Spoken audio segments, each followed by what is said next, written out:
Shakespeare wrote, "Music is the food of love." But today, many people say that increasingly, music is giving them moral indigestion. Rock music, that is. Listen to the words. Critics say the message often played over and over on the radio is pure sex. Many parents do not want their children to hear it. Good morning, I'm Charlie Rose in Washington. Welcome to the CBS News Night Watch. This morning, a Nightmatch debate on what's becoming known around the country as porno rock. Our resolution: some rock music is becoming increasingly pornographic, offensive, and detrimental to children. The rock industry should clean up its act or face legislative reforms. Arguing in favor of the resolution, writer and mother of 3 children, Candy Stroud. I have 3 children, and I believe that they should be protected from violent and pornographic rock, and that it is the responsibility of the music industry to reform itself. Arguing against the resolution, singer, songwriter, one of the more unorthodox performers of rock and roll, and the father of 4 children, Frank Zappa. Frogwash, I say. Censorship is bad for you, and sex is good for you. We'll hear more from our debaters in just a few moments, and a little later in the broadcast, we'll give our studio audience a chance to have their say. First, a look at the latest news, and for that, we go to the CBS News. Children about music. In the 50s, Elvis Presley was banned from some television shows because of his gyrating hips. In the 60s, the Beatles were seen as a bad influence. Their hair was just too long. Today, the storm is brewing once again. Lark McCarthy explains.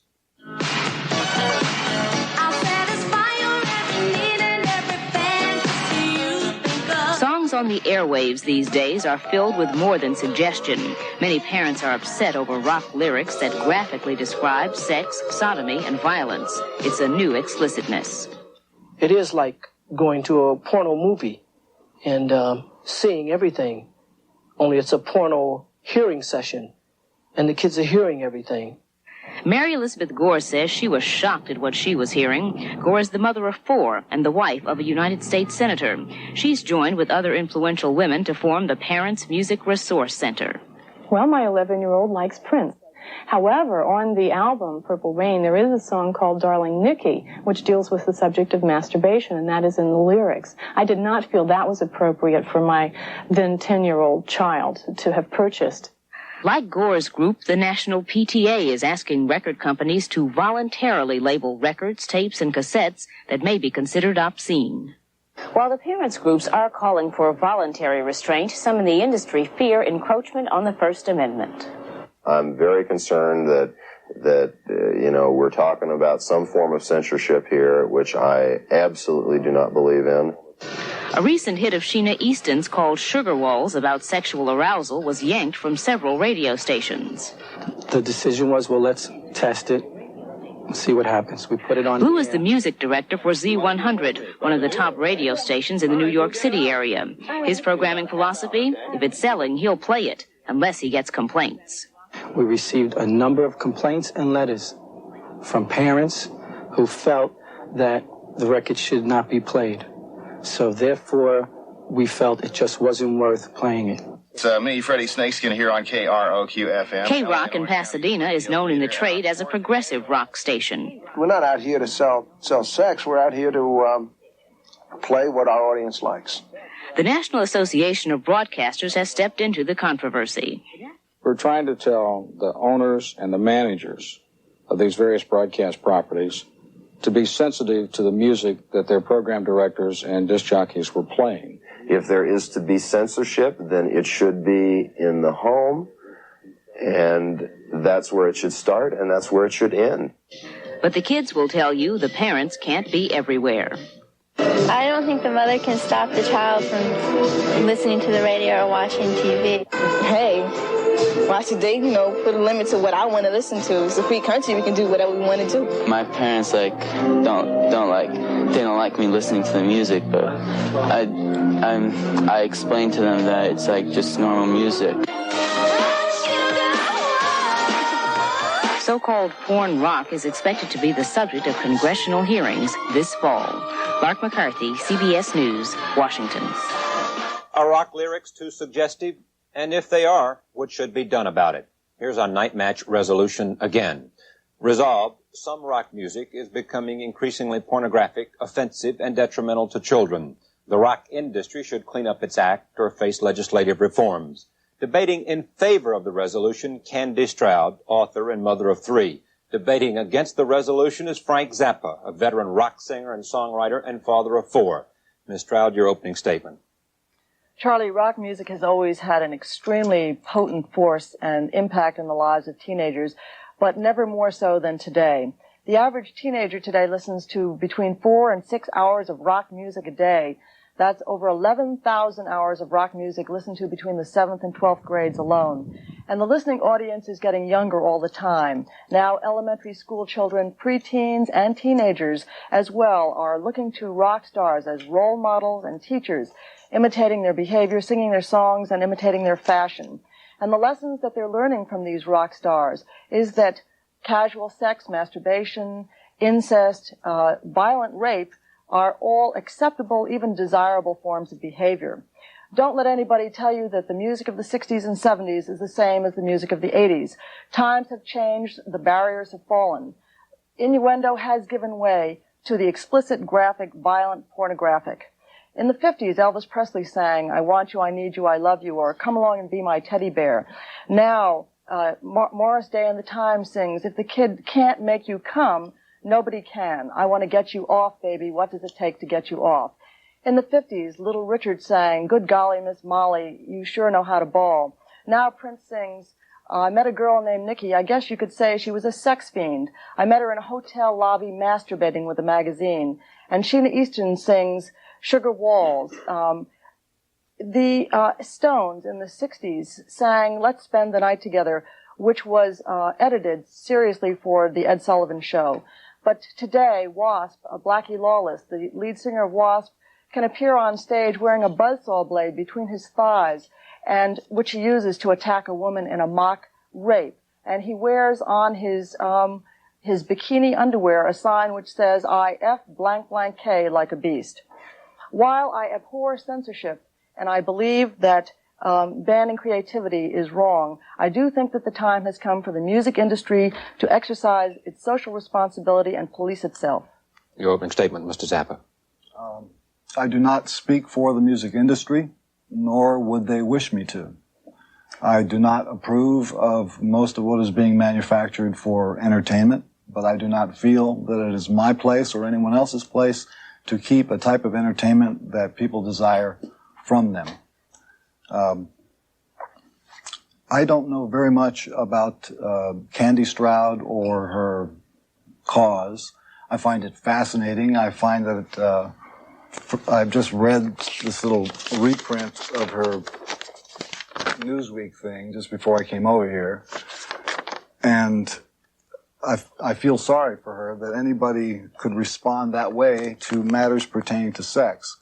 And I don't really have a statement to make about this because I need to know more about what it is you're really trying to say, because it's not very clear. You've quoted from songs, but you don't say exactly what it is about these quotations that are so offensive to you.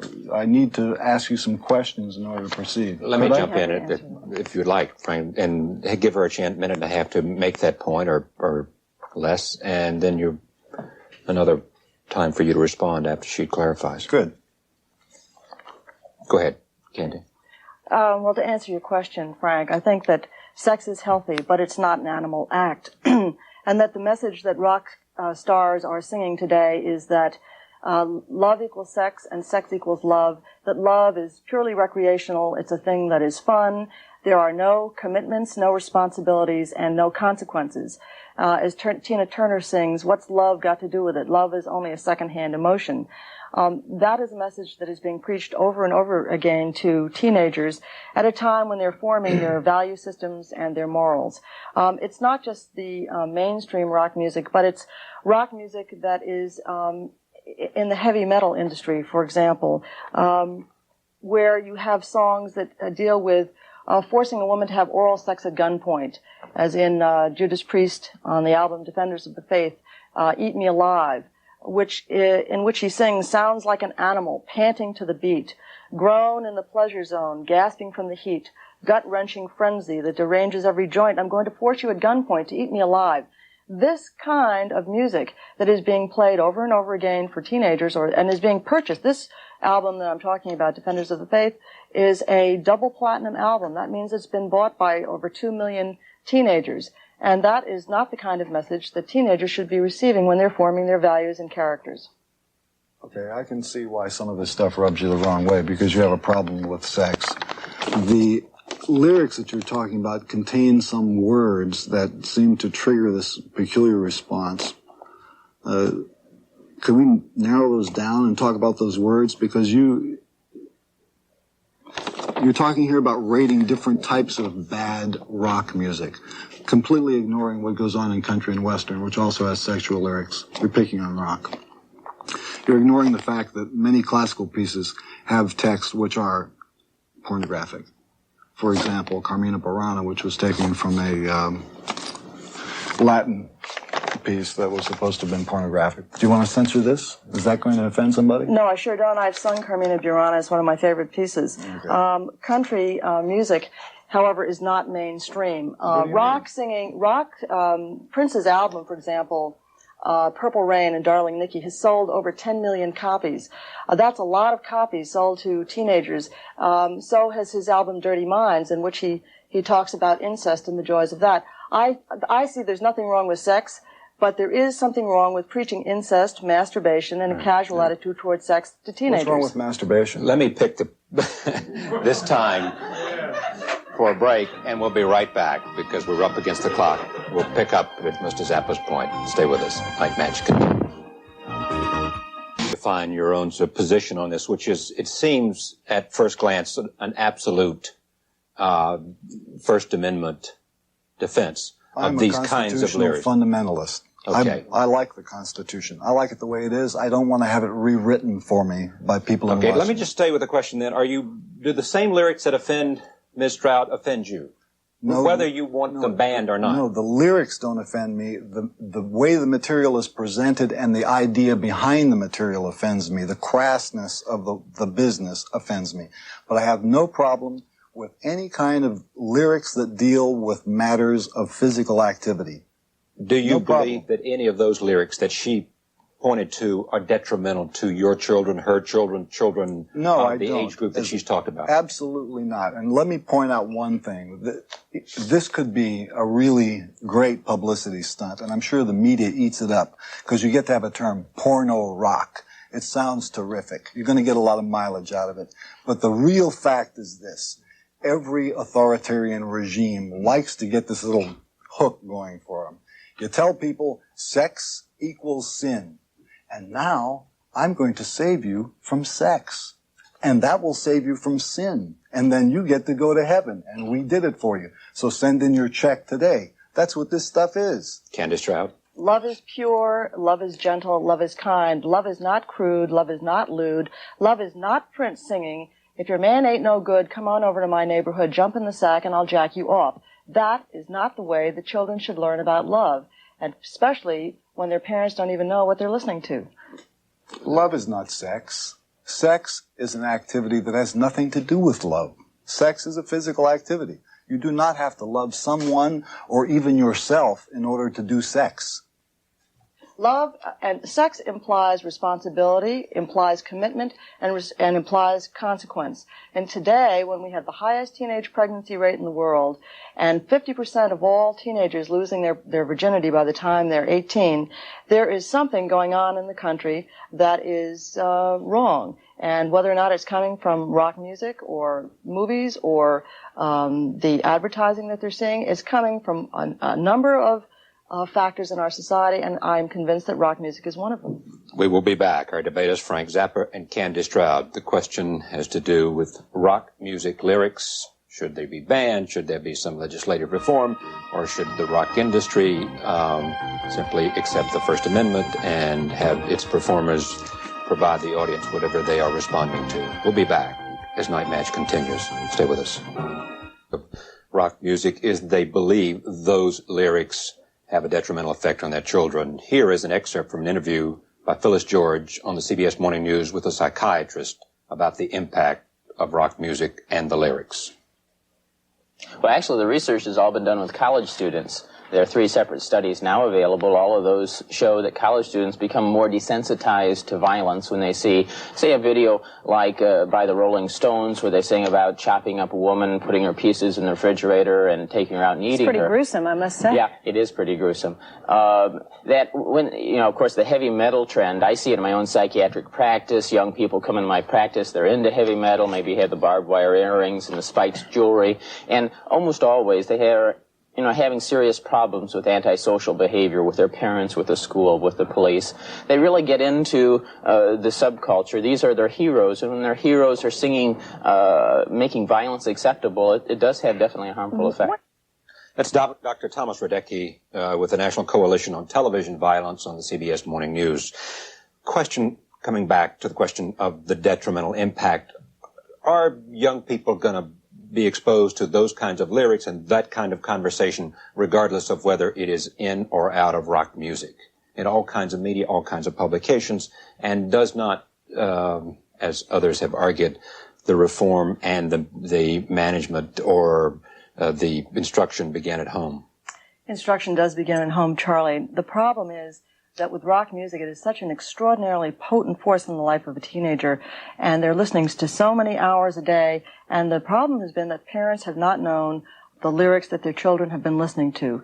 There has been no parental control, and there's been no restriction whatsoever in the movie industry. A kid can walk into a store at the age of 9 years old or 10 years old and buy an album that deals with forcing a woman to have oral sex at gunpoint, or an album like the problem is they'll go and they'll buy a hit song like Jungle Love by Morris Day and the Time. What they don't know when they get the album home is they flip it over and they've got If the Kid Can't Make You Come, Nobody Can, which gives you 5 entire minutes of conversation that is only heard in sexual intercourse. It makes the whole process very, very lewd.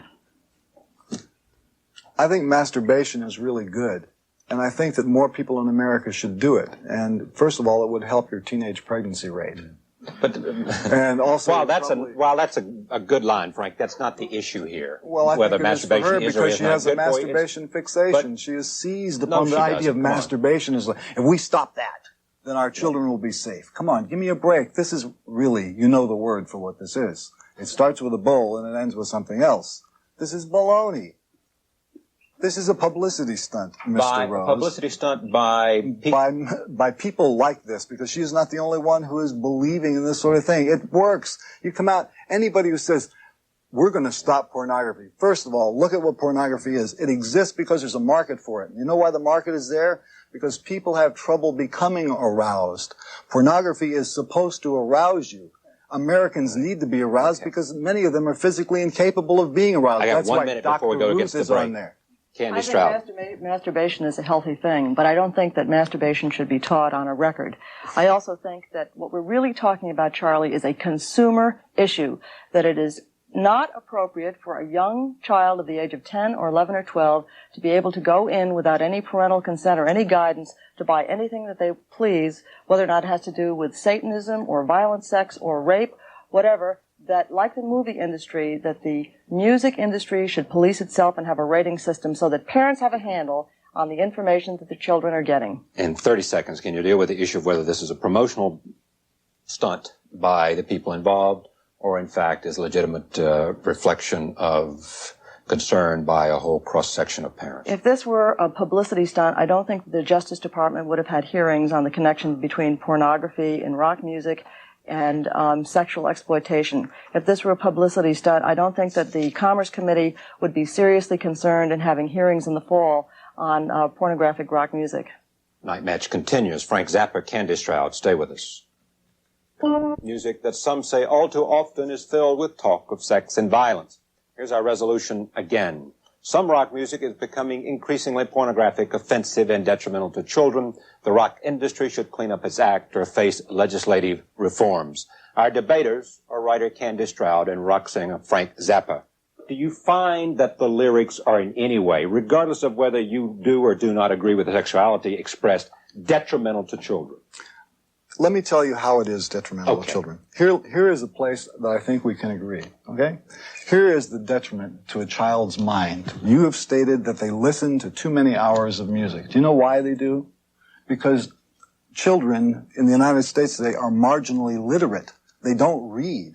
They get their information from watching television and from listening to records, okay? So you have a channel into the imagination, into the memory banks of a whole generation of kids who don't read. They don't get any thrill out of reading. So you have a problem when the music industry seems to conspire to pump whatever kind of bilge the traffic will bear down that channel. I resent that, whether it contains sex or contains references to values that are insincere, or just the reason why the songs were made. These are not songs that mean something to somebody. These are pieces of product. We're not talking about defending art here. First of all, Charlie, I'd like to say that I really feel that Mr. Zappa is making mockery of a very serious issue. And I think that as an artist, he has a serious responsibility, as does Prince, as has Madonna, as has Motley Crue, as has Wasp, to protect the children of this country. I really feel that if the rock musicians can get together to write an uplifting song such as We Are the World to raise millions of dollars for kids in Africa who are starving, that they also can protect the children of this country from hearing songs that endorse and glorify violent sex or pornography. How do you want them to protect the children of this country? I feel that it should be a voluntary thing on the part of the entire music industry. No different from the movie industry in terms of a rating system that they can. The music industry has already agreed to do this. One thing they're going to do is label albums so that there is consumer information on the album, so that a parent or a child knows what they are bringing home, what they are buying, and what they're going to be listening to, and there has to be cooperation from the parents, from the radio broadcasters themselves, and from the music store that sells these records. But there has to be voluntary compliance, just as there is with theaters and the movie industry. So you don't want to see the record industry or the government say these kinds of lyrics cannot be recorded and cannot be sold in record stores? Nobody's talking about censorship or banning anything. Then what are we talking about? We're talking simply about a rating system? We're talking about consumer information. It's a consumer. If cigarettes can be labeled, if movies can be rated, if food can be labeled, why can't a record that contains pornographic lyrics or lyrics that have to do with the occult, with teaching satanic rituals, or drug and alcohol? I want to get some people involved in the audience. Do you have any problem with the labeling? I was probably the first person to comply. In fact, I invented the labeling. These are some of the albums released by my company, okay? These albums this one contains material which is very, very beyond Prince in terms of graphic sex. This contains something that would probably drive some of those creatures on the hill crazy. It has a whole song with backwards lyrics on it. There's no telling what it says until you play it backwards. On these albums, I place a warning guarantee sticker, and it says, "This album contains material which a truly free society would neither fear nor suppress. In some socially retarded areas, religious fanatics and ultra-conservative political organizations violate your First Amendment rights by attempting to censor rock and roll albums. We feel that this is unconstitutional and un-American." Okay, but she hasn't said she wants to censor. She says she just wants to label. I'm reading my warning guarantee. This is the consumer information I put on my product. Let me finish what I'm saying.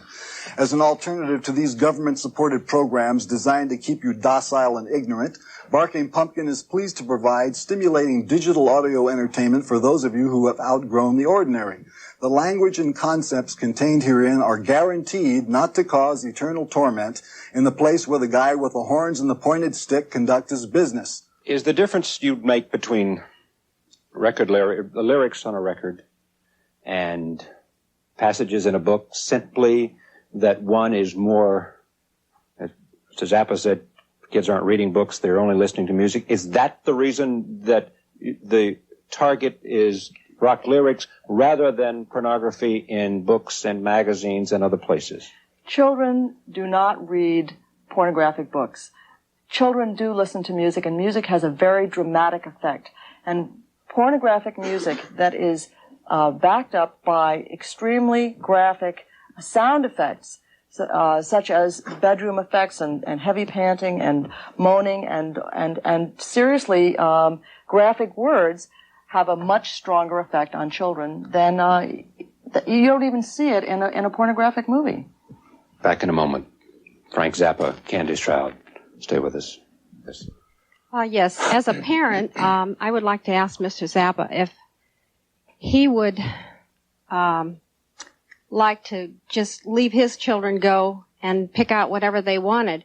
I don't listen to the albums myself, and when my children were teenagers, they would go in a store and bring home albums, and they made their own money, and they listened to whatever they wanted to. But I don't think many parents realize what is in the albums, and they don't realize what the children are seeing on TV and what the words are unless they go and read the album covers or go into the record stores. Okay, and first of all, let me tell you, I have 4 children. They range in age from 7 to almost 18, okay? And they all know about sex. They even make books for little children that show, in childlike form how sex works. So sex is not a mystery.